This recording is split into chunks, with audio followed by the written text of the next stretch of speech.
Okay, good morning. Okay, we're going to talk, hopefully this clicker will work because I brought the mouse down here. We don't have the real clicker, so I'm going to try and click from here with the mouse that's supposed to be up there.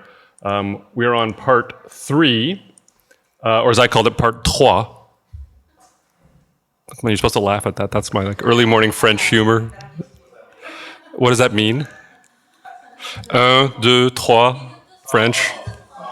1, 2, 3. After we do the biblical finances, we'll do French 101. We'll start doing the Bible in French. It'll be hilarious.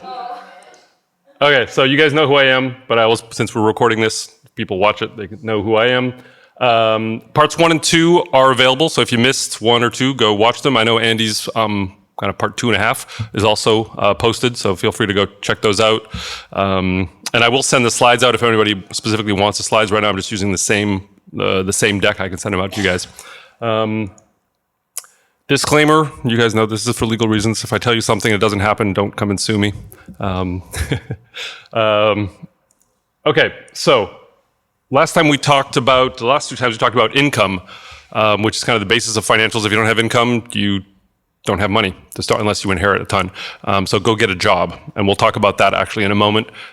Student debt being one of the important debt factors in trying to get a job is getting a college degree or a master's degree, graduate degree.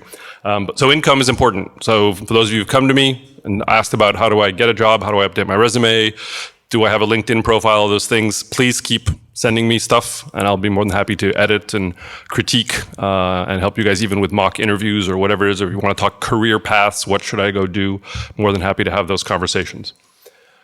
Tithing, we've talked about. I'm happy to report that the church's finances are in pretty good shape. I mean, not extraordinary, but you guys have heeded the call. So please continue to give to God what is due to God. Expenses, and I know, Eric, you sent me a chart that I do want to spend some time with you on. You guys really should do an audit of your expenses, like your burn rate. Where is your money going? Where is it disappearing? If you don't know, you're probably spending more than you can afford. So write it down, get a spreadsheet, find out how much you're spending on rent, how much are you spending on taxes. Maybe you don't know how much you're going to spend on taxes. You'll get a nasty surprise in April. What are you spending on just going out? What are you spending on clothing? All these other things, medical bills. So unless you have that run rate and know where your money is going, you're flying blind and you can't make a budget. Right? The budget has to be based off of some reality, and the only reality you have is the recent history of your expenses. So spend a few hours just collecting, whether it's credit card bills, bank statements. And it doesn't have to be super precise, like not within $1, but within 10 or $50. It'd be nice to know what are the line items. And I'll give an example. If you're subscribed to Netflix, Hulu, Amazon, Apple TV, what all the other ones are, do you need all of those? They're all cheap, $9.99 a month. But if you have 5 or 10 of them, do you actually consume that much media? I'm not saying you should go borrow someone else's Netflix account. But there again, these things, subscriptions are very subtle because they get you hooked to magazines or subscriptions of online stuff, and then it just comes out of your account. So audit all that stuff. Where is the money leaking towards is important to do. So today we're going to talk about debt. There's good debt, and I would put, as an example, mortgage. So when you buy an apartment, buy a house, and you most often can't afford it cash, you have to put some of your money down. That's your down payment, the equity you put in, and you have to borrow the rest. And these days, most of the time, it's 20% down and 80% borrowed. That tends to be the standard mortgage. If you can put more down, great, although there's some trade-offs there. But that's usually considered good debt, because you're buying an asset that you're actually living in, and usually an asset that over time appreciates. New York being one of those markets that does fluctuate, but over time has increased quite a bit. And it's a very tax-efficient debt as well, because there's some deductibility of the interest. So it's more of an investment than necessarily debt. But we'll talk about that in a second. Then there's what I call neutral debt. It can go either way, right? Student debt. If you get in debt to go get a great diploma that has a fantastic earning potential and career ahead of it, probably worth it. If you get a degree that has no earning potential and you're not going to pay it off till you're 50, probably not a wise student debt to take on, right? And student debt is a huge societal issue in the United States, but there are varying degrees of what's worth getting in debt for, right? If you're going to get a degree in something that literally has no outcome, no earning potential, Probably don't want to be buried in debt forever and ever. Versus if you want to become, I don't know, a doctor, medical school is going to take you a long time. There's a lot of debt associated with that, but the earning potential is substantial. Same thing with law school or business school, et cetera. So it's really a question of where does your career path lead, depending on what college studies you do. And then there's bad debt, and that's credit card debt. Usually they'll lure you in with 0% APR, promotional stuff, and basically it feels like free money. Buy it now, pay way later. Somehow they have to make money. Well, they do, right? 14%, 17%, 25% interest, and you have to pay it back. And that's expensive, and it adds literally no value, right? You're literally just giving them free money. There's no tax deductibility, and it clearly means you're living above your means. So we'll talk about credit card debt as something to avoid like the plague, something to pay down as quickly as possible, and not to live off of a credit card. Easier said than done in some cases, but that's the first debt to eliminate, is the expensive, tax inefficient, living above your means type of debt. We'll talk about taxes after that, savings, retirement, and actually whatever's left over is the money you have fun with. So debt. Debt is basically when you're living above your means, right? Your expenses or money you borrow is way above what you can afford. And that's why you have to come back to this budget. What's your run rate? Are you actually at a deficit? Are you spending more money than you earn? Are you living off of credit cards that you're not paying off? Are you buying stuff that honestly you can't afford? And probably paying for it multiple times because you're paying the interest on it. And unless you have that document, unless you have a spreadsheet that actually tracks this, you won't know. And it'll feel, okay, I'm paying off the interest, every month in the credit card. Well, that's just thrown away money, right? Especially at these ridiculous APR rates that they, 0% down for the first 6 months, but then it jumps up. Or if you miss a payment, you immediately go to the penalty box, right? You miss a payment, it jumps up to 18, 24, 33%. Very difficult to get out of that. Once that's happened, then you're chasing your tail to try and pay that down. So that's the main thing, is just understanding what's your burn rate versus your income, and adjust your expenses so that you avoid credit card debt and bad debt. Living above your means. So whether that's the housing you're living in, whether that's the food you eat, the clothing you buy, the trips you take, the entertainment you enjoy. It's nice and all, and New York's outrageously expensive, but if you can't afford it, you shouldn't spend on it, right? Because you're just digging a hole, and you will never get out of that hole if you don't start addressing it now. So the sooner you start, the sooner you will get out of the credit card debt kind of vicious cycle. And once you've taken care of the credit card debt, then you've established a new plateau of what your living burn rate is. And from there, you can start to save, and you can build from a stable base, versus just digging yourself a hole and having multiple credit cards. And that's the worst, is when you have multiple credit cards that you've maxed out, that you're paying interest on, and you're literally living from one interest payment to another, right? And that's really difficult to get out of. Very, very difficult to get out of. So we'll talk about mortgages. So when you buy a house, you borrow money from the bank. These days, mortgages are very low. So for those of you who are thinking of buying, it's actually not a bad time, although real estate's gone through the roof during COVID, but it's a very good investment usually over time. So you borrow 80%, so you put down, let's say, I'll take $100,000, whatever, that doesn't exist in New York, but if you buy a $100,000 home or apartment and you put down $20,000, you borrow $80,000, you then pay interest on the $80,000, and there are different types of mortgages that you pay off over 30 years, mortgages you pay off over 10 years, mortgages where you pay interest later. There are all kinds of mortgages, and something you should shop around, but interest rates are usually very low. They're between 2 and 4% these days on mortgages. So it's very affordable debt. And most of that interest is deductible. There have been some tax law changes, but a lot of it is deductible. There's some caps, but you can basically deduct it from your taxes, which means you're paying like a third less, depending on what your tax rate is. So if your tax rate is 30%, you deduct that from your taxable income. And that can be particularly interesting because it really makes the mortgage a lot cheaper. And the house you buy, the apartment you buy, usually over time, in the United States, stuff appreciates. On average, over the course of the last 40, 50 years, real estate has appreciated 7% a year, on average. Now, some markets like New York has roared back. It's probably up 30% since COVID. That's not normal. But over time, if you buy something, it will appreciate if you hold on to it for a long time. So it's a pretty good investment, and it's tax efficient. So mortgage is something you will probably all contend with at some point or another in your life. right? Shop around, talk to your banker, talk to your tax advisor. This is it's probably the biggest investment you will ever make in your life, right? Is a house or an apartment. So you want to shop around mortgages, and you're the consumer, you're allowed to shop around. You won't get locked in, but it's an important decision, and this is good debt. Now, of course, if you're flush with money, you inherit whatever, and you can buy the house cash, why not? That may not actually be the best strategy, right? From a tax standpoint and an investment standpoint, sometimes you might actually want to take on mortgage as debt. So something to talk about with a tax advisor, with a financial advisor, with a real estate agent, but something that, given how many years you guys all have, most of you have ahead of you, housing will be probably the biggest investment you'll ever make. Therefore, mortgage will probably be the biggest debt you will ever take on. Student debt, and I'll show that in just I have a chart, I think, on the next slide. We all know colleges are outrageously expensive, right?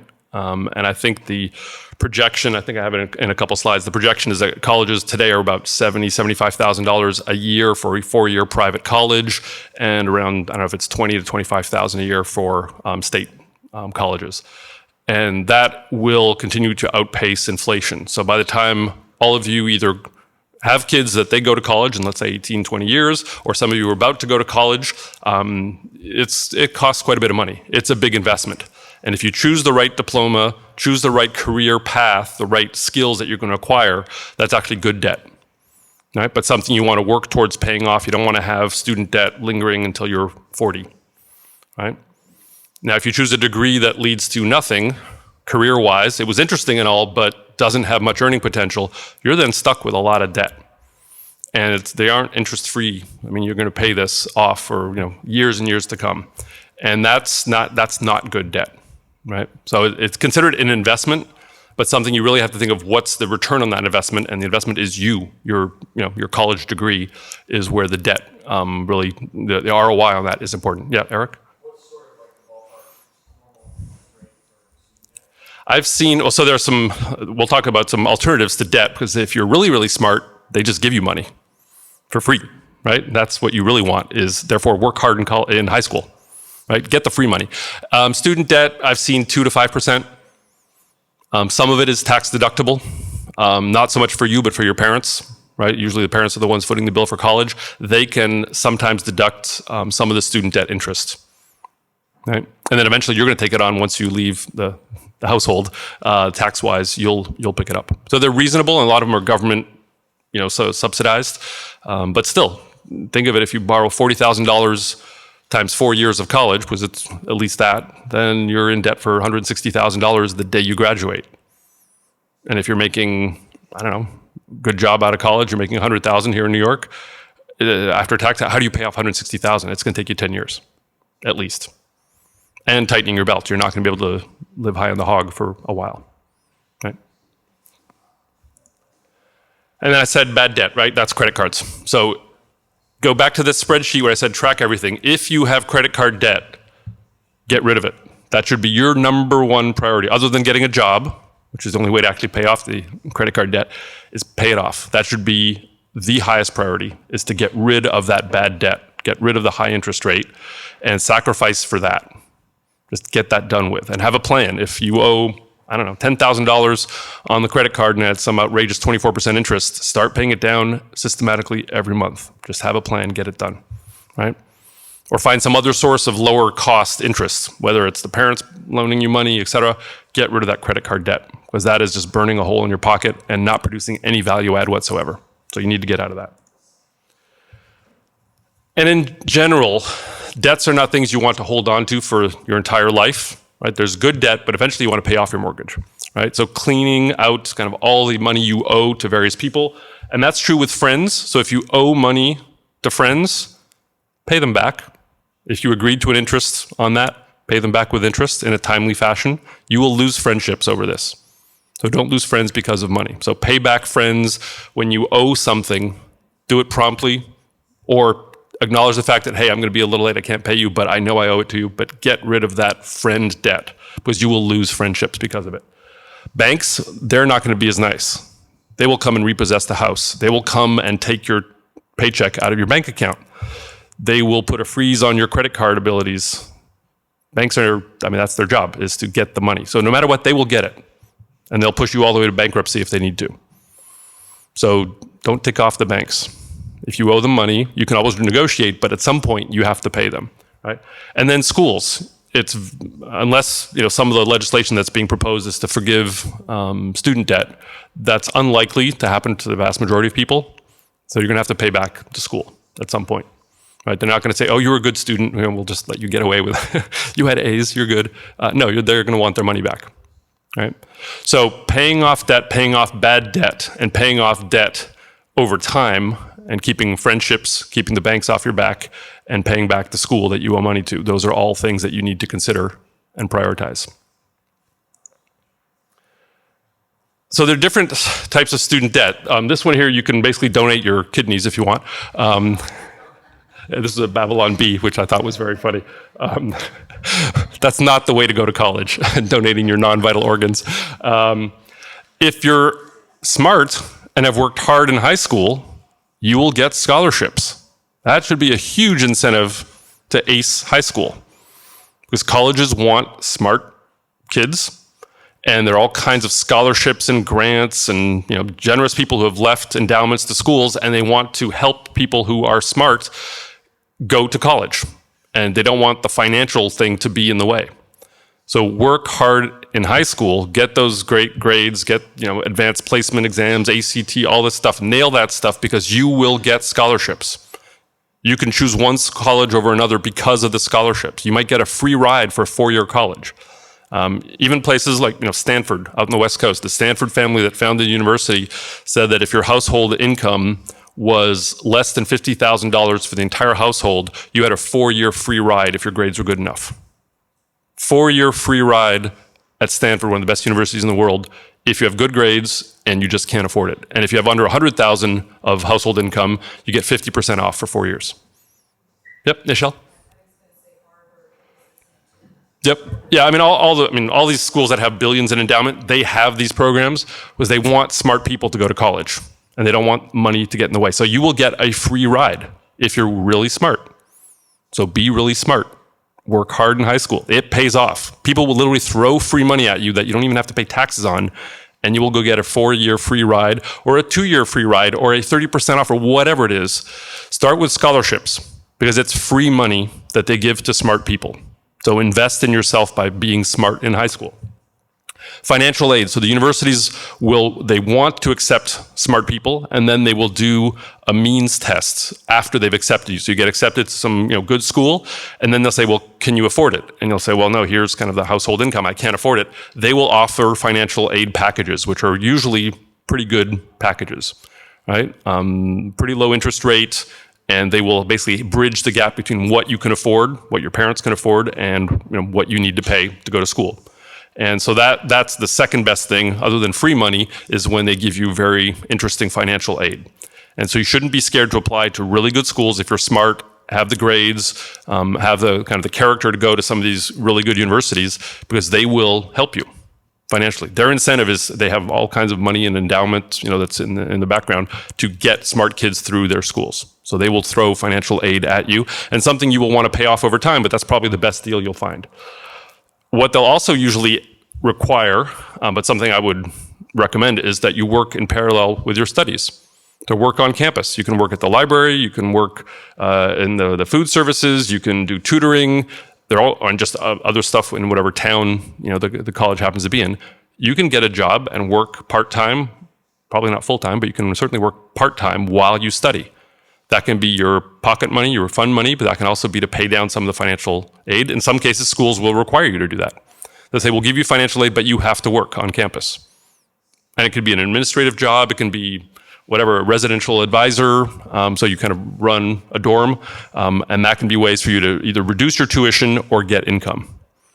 So yeah, it's work, but work, cheaper education, probably a good trade-off. And then back to my original point, student debt. Look at the earning potential, the income potential of the degree of the career that you're going down, that you're embarking upon, right? If it literally has no realistic earning potential, is it worth getting in debt for $100,000, $150,000, $200,000 over the course of 4 years, something you will never pay off? So you really need to think hard about what do you want to do career-wise, and then decide if it's worth getting in debt for it.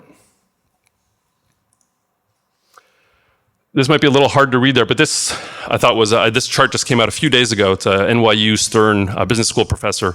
The earning potential, your earning potential is directly correlated to your education, unless you're born into, ridiculously wealthy families, in which case you don't need a degree. But your earning potential is directly correlated to the level of education that you get. And over the course of a lifetime, this basically says that you will make $3 million more with a graduate degree than you would, for example, just sticking with a high school degree. It's a lot of money. So the encouragement here is not that you want to just live and work for money, but the earning potential to be able to live a decent life, give to your church, pay off your debts, raise your kids, plan for retirement, is directly correlated to education. So my encouragement to you is do well in high school, go to college, get degrees. If you're inspired to, or if you want to, go get a graduate degree, but it's directly correlated to the income potential you will have, right? And it's a substantial difference over the course of a lifetime. By the way, there's an additional thing here that says if you have a college degree, your probability of getting married goes up 30%. Smarter people, they get married at a higher probability. I don't know why, but but it does say, get a degree, you will have more earning potential, you'll pay off the debt, and you'll get married. That's apparently the correlation that it says right here. But this is something to take to heart, right? If you're slacking in high school, get with the program. If you're not thinking of going to college, get with the program, go to college. If you're in college thinking of getting a graduate degree, go get the graduate degree, right? And the Bible says, invest in yourself, become wise. Right? Education is that path, one of those many paths to wisdom. You can get wisdom from parents, from pastors, from the Bible, but education is the number one key to financial health because your earning potential comes from that. Yeah, Emma. Would you give the qualifier though that works mainly if you take the advice that you gave before, which is think about your degrees? Yeah. Because I feel like it doesn't work with a BA in musical. So that's the point of what vocation, what career path are you choosing? The chances of making that level of money varies by career choice, right? So lawyer, doctor, engineer, whatever, those in the current kind of societal job market, yes, those are usually high probability of a good economic outcome. If you choose something where the only real outcome is either writing or teaching, you're definitely, which is we need teachers, right? We need people to write stuff, we need teachers to educate the next generation. But the earning potential, unless you get a PhD and publish like crazy and go in the speaking circuit, you're gonna be limited. So if you choose, I'll take history, for example, beautiful subject. The outcome of history is you can either write books or you can teach, or you become a writer, but in a completely different field. You just happen to be a really good writer and love literature, and et cetera. But you have to choose an outcome based on that degree that actually has a career potential. Yep. Caveat that you can, if you love history, if you love English literature, if you love whatever it may be, you can most definitely major in that. But what I would counsel is to do either a double major or get a minor in economics or business, something that you can carry that off into the business world, whether you won't feel lost or unprepared, right? But Yep. You just recently sent me, there are quite a few CEOs that majored in English literature or philosophy or history. You do learn how to think. Those are skills which enable you to tackle a variety of different career paths. But I think you do need some hard skills along with those. Yep. A liberal arts college education is a wonderful thing. That concept of just rounding out all of these different, whether it's languages, history, sciences, those are wonderful topics, but you kind of have to pick at some point a major or a minor that has an outcome potential, right? Yep. My father didn't go to college at all, just in high school. And now he's a very successful tailor in New Jersey. So what's the exception for those who go into the trades? So that's, first of all, a wonderful alternative career path. The probability, the chances of that being able to kind of sustain a lifestyle in New York City, tough, right? The odds aren't, it's just like a musical theater, right? If you end up in the premiering crowd of Hamilton, yeah, you're great. You're golden for the rest of your career. But how many people does that happen to? Right? You have to look at the odds, the statistics. And yes, we need wonderful tailors. We need workmen and artisans. The society needs that. And it's beautiful when somebody is gifted at that. But those are tough career choices, right? And usually what I encourage here is look at it generationally, right? I look at, my parents were both teachers. Their parents were either teachers or farmers. And before that, no idea, but probably, I think my parents were the first ones to go to college of like generations of people. So I always look at it generationally. Can you either take the trade, the family business, the family trade, and perpetuate that and keep growing it and pass it on to your kids? Or do you actually do the step function? Like you'll be the first generation to go to college. You'll be the first generation to get a graduate degree. You'll be the first generation to whatever, become a lawyer, a doctor, or whatever. I encourage people to look at it generationally because that's the investment in actually the next generation. If you can do that skip, it'll pay dividends for your kids and grandkids. That's the way. And here again, it's a simplistic view, but I think you have to look at the long term. That's the change you're trying to make. You're trying to change the arc and trade vocations. You have to think of what are the steps you can do to improve that, or you have to take a different path. Emma, did you raise your hand? Oh, okay. Okay. Nichelle?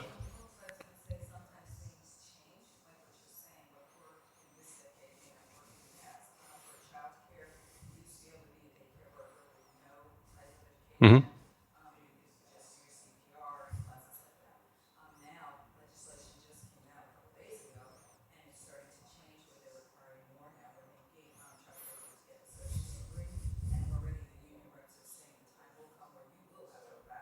Mm-hmm.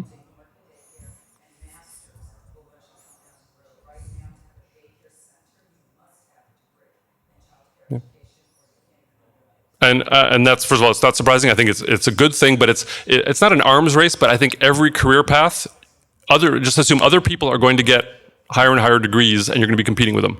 So you have to get in the race, right? If you show up and you don't have the degree, or you show up and somebody else has twice the degrees, they're probably going to get ahead of you, right? So anyway, it's a big investment, and we talked about debt. It's good debt if it does lead to not only intellectual kind of opening up your mind and learning a lot of cool stuff in college and in graduate school, but if it leads eventually to a career.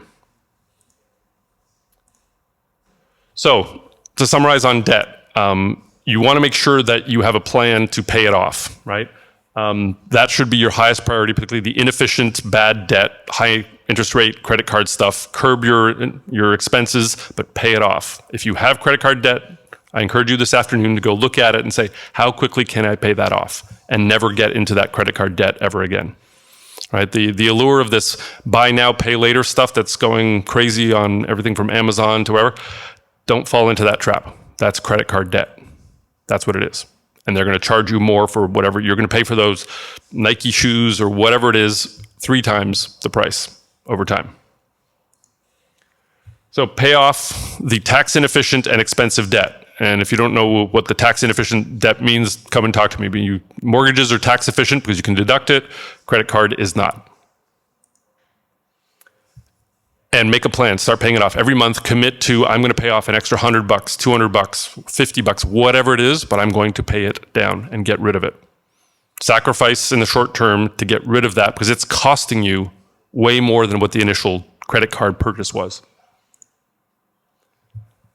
And then do this trade-off, right? Do I want that extra Chick-fil-A or a new pair of jeans or whatever it is, or could I actually spend that $100 on the jeans? Can I just pay down the credit card and get rid of it sooner?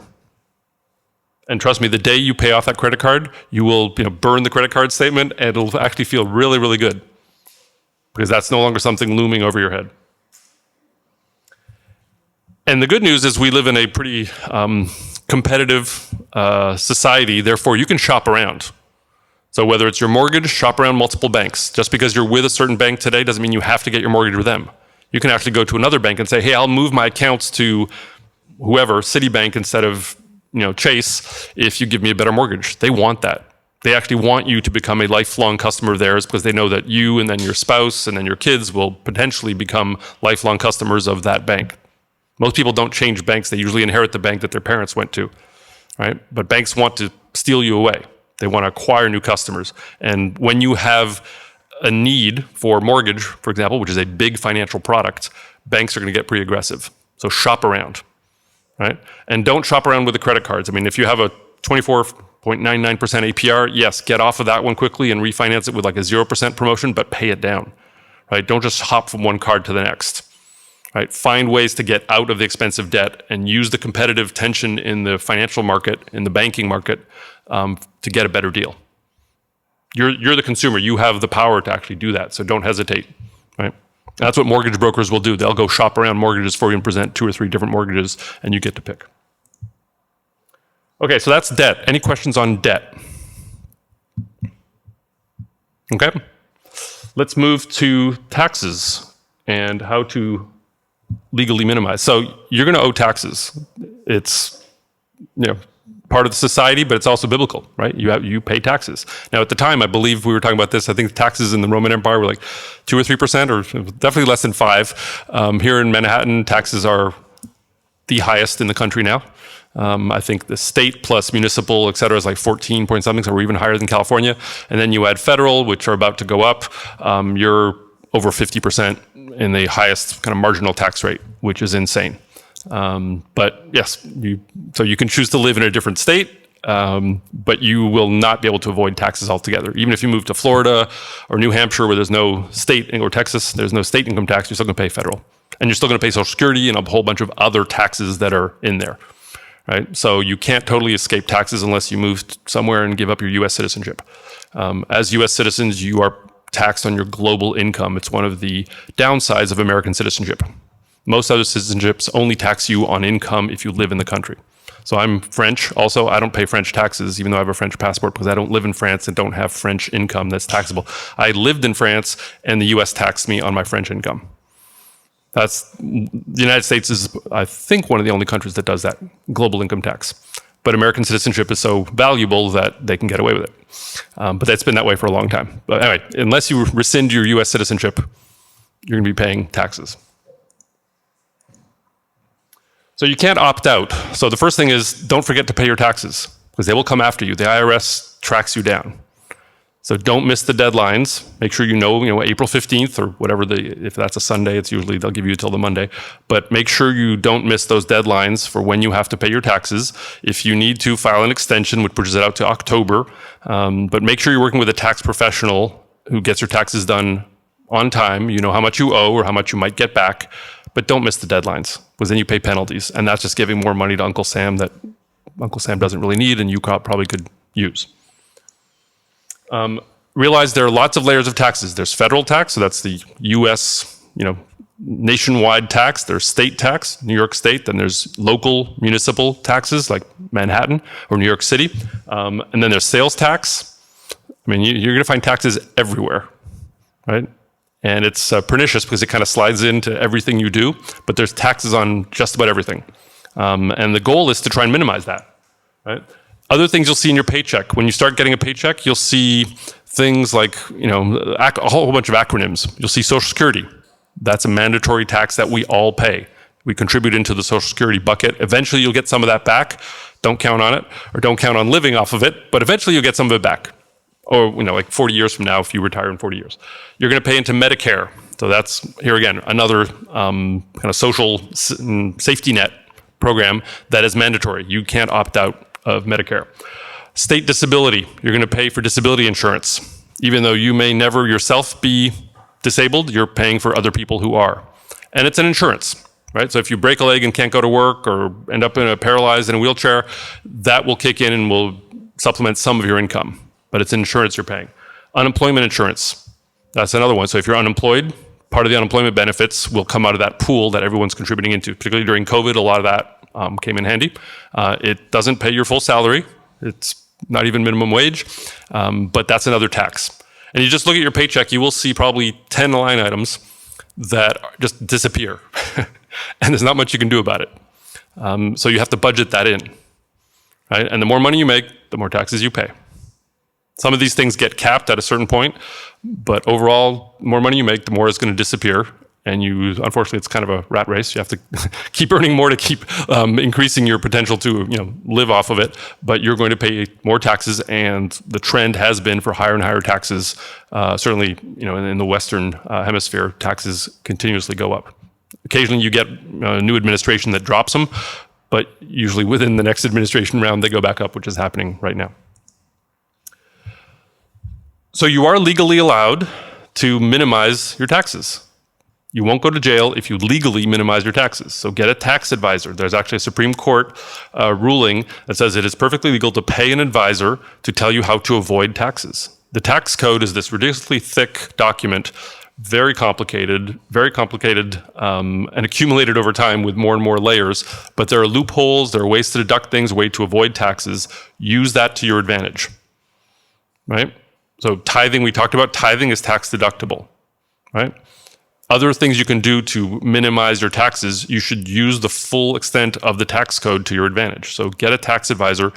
They're usually pretty good. They will find a few $100, a few $1,000 that will come back into your pocket, and it's legal, right? Now make sure you get a good tax advisor. But that's something, almost every time I file my taxes, there's some surprise of, I was able to deduct this or that or whatever. So get advice. And you can go to one of those, H&R Block is kind of one of those nationwide chains of tax preparers, or you can get a personal accountant or CPA. They will help you. Your taxes are probably not that complicated given the phase of life that many of you are in. But get started now with a good tax advisor. They may just charge you $100, but it may save you $1,000. And by the way, the $100 that you pay the tax advisor is tax deductible, right? Because it's tax advice. So you can actually deduct that from your expenses. So it costs you 30% less. Yeah, Eric, you had a question?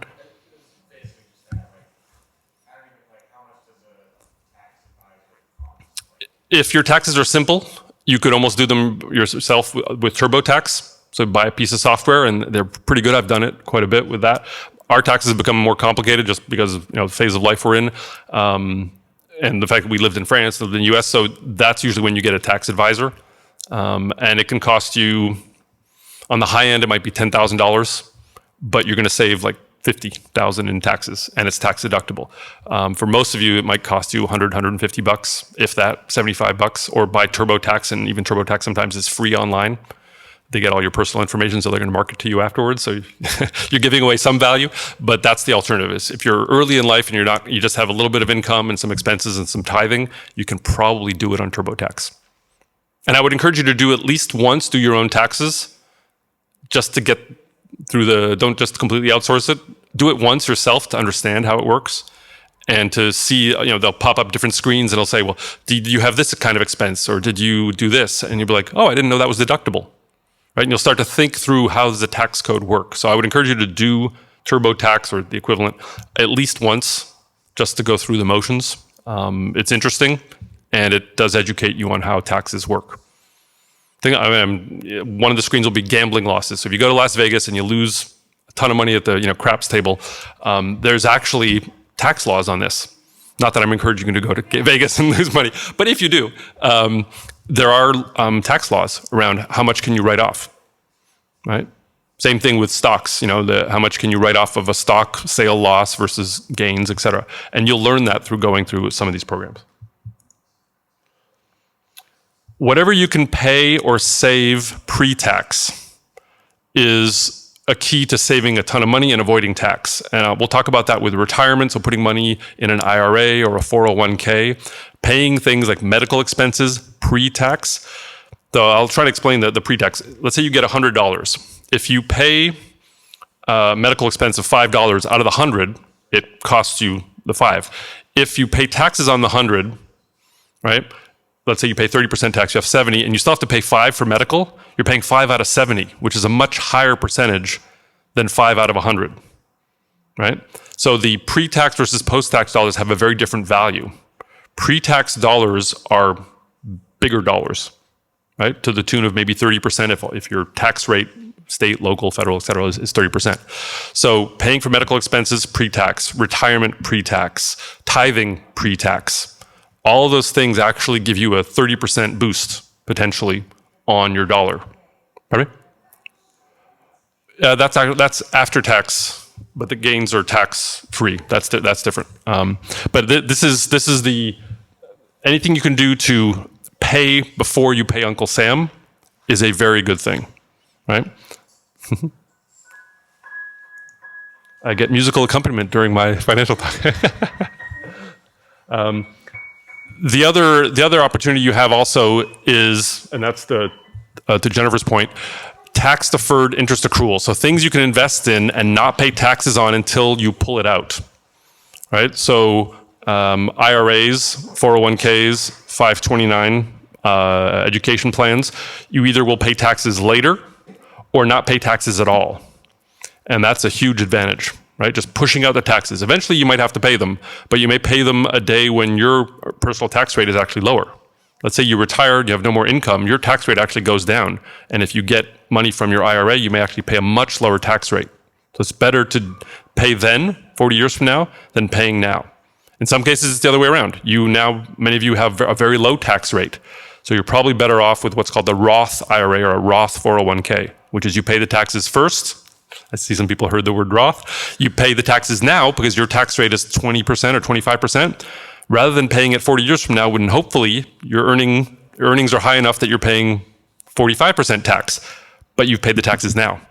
So that money is then tax-free for the remainder of your life. So those are some trade-offs that you need to look at. Talk to a tax advisor. You can talk to me about it.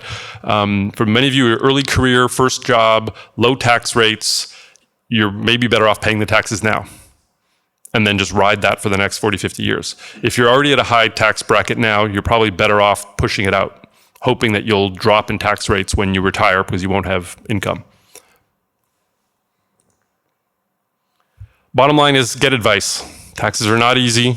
They're very complicated in this country, and buy the services of somebody who can give you that advice, right? Google stuff, search online, and just get a tax advisor, get somebody to do the taxes for you. I think it's worth the time trade-off. Doing it yourself, you're gonna pull your hair out, you're gonna spend a lot of time, you'll probably make mistakes, the IRS will come after you. Better to have somebody else who, by the way, is guaranteeing that the taxes are error-free and they will pay for errors.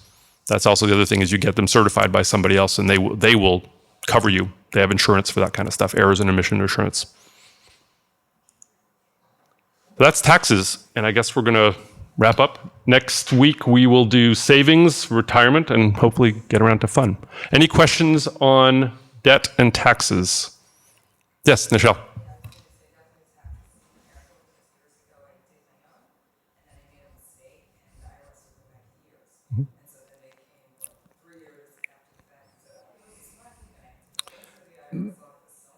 Yeah, the IRS will find you eventually. You'll get audited at least once in your life, just whether you're a high roller or not. Eventually they will. They'll find errors. A lot of stuff's getting computerized.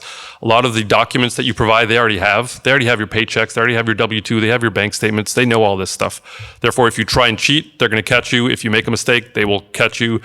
Usually they'll be nice about it and they may charge you a little penalty, or you may say, oops, sorry, made a mistake. But that's why you go with a tax advisor more often than not. And I'll wrap up next week when we go this, kind of some basic personal administration stuff. Keep all the documents, PDF documents, or keep receipts, whatever. The IRS can go back 5, 7 years when they come and audit you. And you just want to have proof. They want to know that what you declared was actually the truth. So keep PDF documents of your bank statements, of your credit card statements, of your mortgage statements. Scan them if you don't want to keep, the actual credit card thing you get at a store. Scan them or track them in Quicken, but keep documentation. Because if you have documentation, they'll get off your back. The audit will go a lot smoother, and they'll trust that, okay, this person's on top of things. If you have no documentation, you have no proof, and they will penalize you, right? Pardon me? Yeah. Set the house on fire. No, but I keep everything. And then I purge every 5 or 7 years. I get rid of all the receipts from 7 years ago because I know I don't need them, but I do keep them. And we've been audited. When we moved to the United States, we got audited by New York State, and they wanted stuff to go back to 2000. I think it was 2019. We were audited all the way back to 2016, and I had to produce documents, and I had them. But that's another thing I encourage you: be organized, right? Have folders, and just keep the stuff, or put them on a computer, and just put them. PDFs cost nothing, right? You put them in a folder on your computer; it costs you $0, but you can search for them, change the title of the document so you know what it is. but keep proper documentation because that will keep the IRS off your back. Okay, well, if any questions or follow-ups, you guys know where to find me. And we'll chat next Sunday about savings and retirement. Okay? Thanks.